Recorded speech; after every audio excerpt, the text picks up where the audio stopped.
Recibimos ahora a don Javier Núñez, que nos va a hablar sobre educación sexual integral y derechos fundamentales en representación de la organización Transet.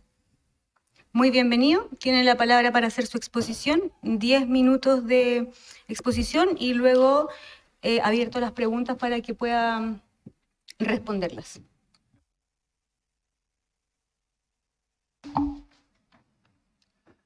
Bueno, muchas gracias por la presentación y también saludando a todas y todos los presentes el día de hoy. Como bien se mencionó, la presentación tiene que ver con la educación sexual integral y los derechos fundamentales. La importancia de la educación sexual integral ESI es innegable. Diversos organismos internacionales como la ONU, la Organización Mundial de la Salud, la OPS, entre otras, la plantean como un derecho que debe ser garantizado por el Estado, pues se ha demostrado que previene el inicio precoz de la actividad sexual, el embarazo adolescente, enfermedades e infecciones de transmisión sexual, la discriminación, el estigma, el acoso, entre algunas otras. Asimismo, contribuye a un mejor desarrollo sexual, incluido el establecimiento de relaciones responsables afectivamente, placenteras y saludables. Los derechos sexuales y reproductivos son aquellos derechos humanos que permiten a todas las personas, sin discriminación ni bajo ninguna clase de violencia o coerción, ejercer plenamente su sexualidad como fuente de desarrollo personal y decidir autónomamente sobre su cuerpo, su sexualidad, reproducción y proyecto de vida, contando para ello con la información, los servicios y los medios que así lo permitan. Ello implica al menos dos niveles básicos de protección. En primer lugar, el reconocimiento y respeto de la dignidad, autonomía y libertad de todas las personas para la toma de decisiones en aspectos cruciales de su vida privada, como lo son la vida sexual, el tener o no pareja y conformar una familia, si quieren o no tener hijos o hijas, cuántos y cuándo, y protección frente a la violencia y discriminación, especialmente en razón a la orientación sexual e identidad de género. En segundo lugar, requiere de marcos normativos, políticas públicas, programas y servicios de educación, salud y seguridad social garantizados a todas las personas para que se puedan efectivamente tomar decisiones en el ámbito de la sexualidad y la reproducción. El anteproyecto constitucional no incluye los derechos sexuales y reproductivos, sea de forma específica o como parte de otros derechos, pese a que se trata de derechos humanos que hacen parte de los derechos y libertades protegidos por los tratados internacionales vigentes en nuestro país. A partir de los principios de igualdad y no discriminación, el reconocimiento y protección de los derechos sexuales y reproductivos de todas las personas se sigue como parte del resguardo de ciertas características, como lo son el género y la orientación sexual. Sin embargo, el anteproyecto no desarrolla suficientemente un concepto de igualdad sustantiva o material que atienda a las diversas realidades y condiciones de las personas y que las proteja frente a la discriminación. Así, una interpretación robusta del Estado social y democrático de derecho fortalecerá las garantías y mecanismos de exigibilidad para el ejercicio de los derechos humanos, en especial de aquellos derechos sociales que resultan cruciales para el disfrute de los derechos sexuales y reproductivos. Incluir en la Constitución la garantía de la implementación efectiva de un plan de educación sexual integral ESI es también una forma de asegurar una realización integral y progresiva del derecho a la salud, el artículo 21 del anteproyecto, orientada a la generalidad de la población. La mención explícita de los derechos sexuales y reproductivos, tanto en la norma sobre la salud como en la educación, el artículo 22, literal A, permitirá una realización más abarcadora de los principios enunciados en el anteproyecto, respondiendo a las demandas de la sociedad chilena en su conjunto. De tal suerte, la educación sexual integral brinda información precisa y científicamente respaldada sobre los diversos aspectos de la sexualidad humana, incluyendo la prevención de enfermedades e infecciones de transmisión sexual, incluidas las producidas por el VIH, la anticoncepción, el consentimiento y las relaciones saludables. Esto es según la Organización Mundial de la Salud durante este año. Al hacerlo, no solo proporciona conocimientos y habilidades, sino que también empodera a las personas para que tomen decisiones informadas y responsables acerca de su propia salud y sexualidad, lo que les permite ejercer su autonomía plena y contribuye al desarrollo personal y al fortalecimiento de la dignidad humana, consistente con el literal A del artículo 22 del anteproyecto.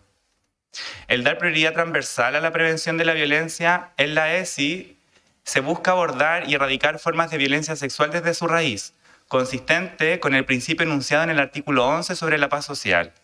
La prevención de las manifestaciones de violencia sexual y de género mediante acciones educativas desempeña un papel fundamental al fomentar el respeto mutuo y otorgar competencias y herramientas para la denuncia oportuna de abuso sexual infantil. Sobre todo cuando un 24,5% de las mujeres chilenas entre 15 y 19 años declaró haber sufrido algún tipo de violencia sexual según el Ministerio de Mujer en el 2021. Por otro lado, es una herramienta poderosa para reducir las desigualdades existentes en la sociedad.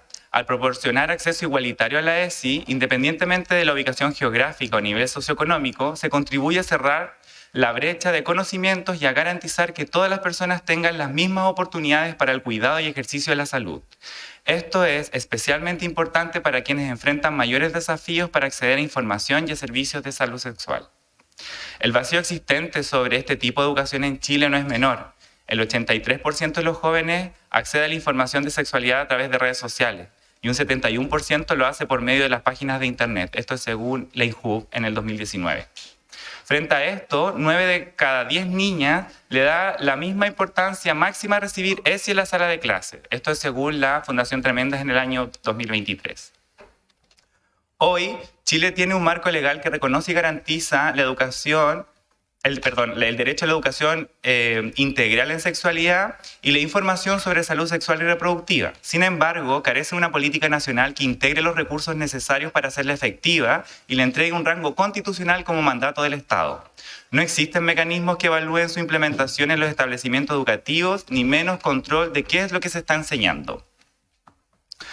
Aunque los programas de ESI no son los mismos en todas partes, en las orientaciones técnicas de las Naciones Unidas que fueron desarrolladas conjuntamente por la UNESCO, la UNFPA, la UNICEF, ONU Mujeres, ONU-SIDA y la OMS, se recomienda que estos programas se basen en un plan de estudios establecido, sean científicamente correctos, se adapten a diferentes edades y sean integrales, es decir, que abarquen diversos temas sobre la sexualidad.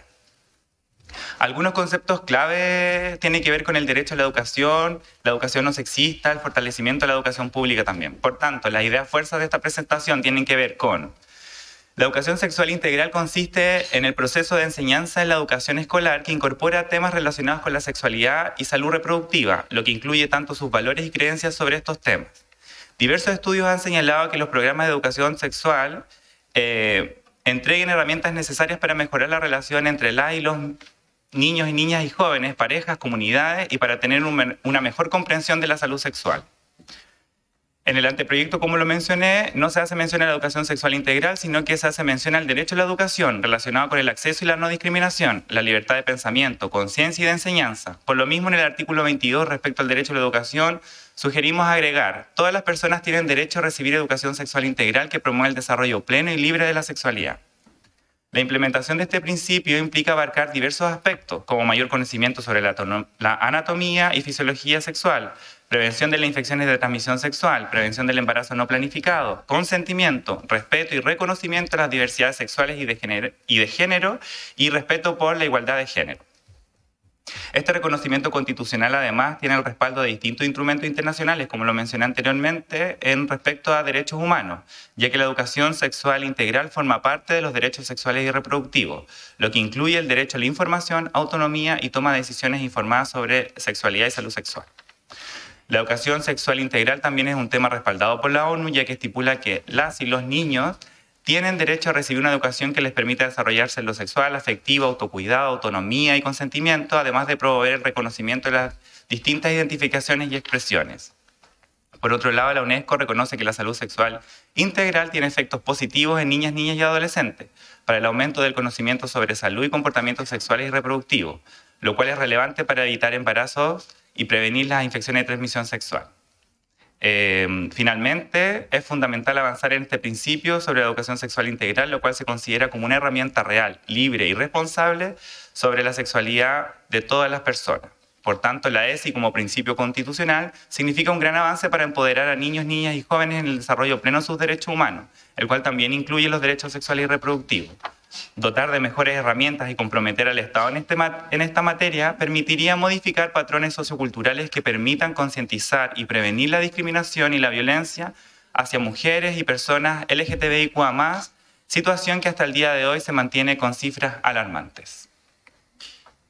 Eso es lo que quisiera presentar el día de hoy. Muchas gracias, Javier.